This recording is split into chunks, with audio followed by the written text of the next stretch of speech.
Hey guys, welcome back to my channel. তো আজকে আমি ফার্স্ট টাইম হচ্ছে ইলিশ মাছ রান্না করব। তো এটা আমার ফার্স্ট টাইম, আমি এর আগে কোনো দিনও ইলিশ মাছ রান্না করিনি। তো দেখা যাক আমি কিভাবে রান্নাটা করি, তোমাদের সবাইকে দেখাবো। তো দেখতেই পাচ্ছ আমি ইলিশ মাছটাকে একটু ক্লিন করে নিয়েছি ভালোভাবে। তো তারপর আমি একটু লবণ একটু হলুদ মাখিয়ে নিয়েছি এবং এটা 10 মিনিট ঢাকা দিয়ে রাখছি। তো এই যে আমার মাছ হচ্ছে রেডি।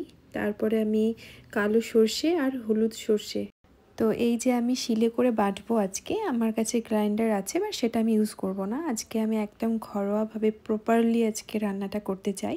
সো এই যে আমার রেডি হচ্ছে সর্ষেটা। তো আমি এটা একটু ছেঁকে নেব যাতে গ্যাস না হয় এটা পেটের মধ্যে গেলে। অ্যাকচুয়ালি হচ্ছে সর্ষে ডিরেক্ট পেটে গেলে সেটা গ্যাস হয়, তো যাতে গ্যাস না হয় এই কারণে আমি এই পদ্ধতিটা করেছি। তারপরে আমি তেলে হচ্ছে একটু কালো জিরে আর একটা লঙ্কা আর একটু হলুদ দিয়ে নিলাম। তো 2 মিনিট পর আমি এটাতে পানি মিশিয়ে দিলাম এবং সমস্ত মাছগুলো আমি একটু সিদ্ধ করে নেব। একদম লো ফ্লেমে হবে, না হলে কিন্তু মাছটা গলে যাবে, কারণ ইলিশ মাছ খুব দেরি লাগে না। তো তারপরে আমি এই যে দেখতে পাচ্ছ আমি হচ্ছে আমার মশলা যেটা রেডি করা ছিল সেটা আমি অ্যাড করে দিলাম এবং অ্যাড করে এটা ঢাকা দিয়ে আমি 10 মিনিটস কুক হতে রেখে দেব। তারপর আমি লাস্টে হচ্ছে কাঁচা তেল দিয়ে এই মাছটা আমি নামিয়ে নেব। টাটা।